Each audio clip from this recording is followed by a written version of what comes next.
Γεια σας παιδιά, θα σας δείξω σήμερα γιατί θα κάνω μπάνιο. Πάμε να δούμε τι θα κάνω. Λοιπόν, χτένα, σαμπουάν. Γεια σας παιδιά, σήμερα θα σας δείξω γιατί θα κάνω μπάνιο. Τι θα κάνω, λοιπόν, χτένα, σαμπουάν για τα μαλλιά, μαλακτική, ένα λιμπάλ, αλλά το φέρας μετά.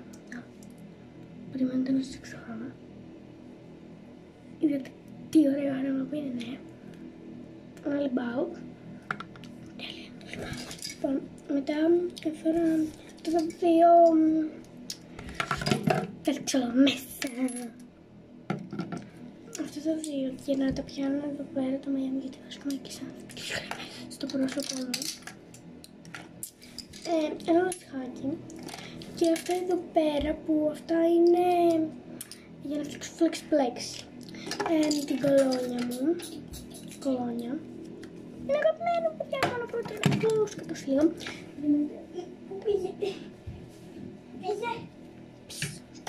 Τι είχε εδώ κάτω. Τι είχε παιδιά και εγώ κουπανούσα. Λοιπόν, πάμε να σας δείξω. Θα βάλουμε μέσα στο μπάνιο το σαμπουάν μας. Ένα λεπτό. Στο μπάνιο το σαμπουάν μας. Θα το αφήσουμε εδώ πάνω και θα το πάρουμε μετά. Ναι παιδιά, θα το αφήσω εδώ πάνω και θα το πάρω μετά. Θα θέλω οργανωμένα παιδιά εγώ τα πράγματα μου. Δεν θα θέλω τα πετάμε και όπου πάνε. Αυτά εδώ πέρα θα το αφήσουμε εδώ.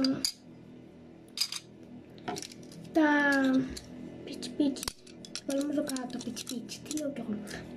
Θα βάλουμε εκεί κάτω μαζί με το λαστιχάκι. Τη χτενούτσα μας τη βάζουμε εδώ στο πλάι μαζί με την κολόνια. Εδώ δίπλα στη γωνία. Την κολόνια εδώ δίπλα στη γωνία. Τη χτένα μας εδώ. Και το λιμπάλ μας μπορεί να το βάλουμε εδώ. Εδώ, πάνω στο μαλακτικό, ωραία. Και τελείωσε το βίντεο. Φιλάκια. Λοιπόν, παιδιά, θα συνεχίσουμε με ένα ωραίο βιντεάκι. Μετά το 2025 τι θα γίνει. Θα πάω να κάνω το σπίτι. Θα κάνω χειρουργία.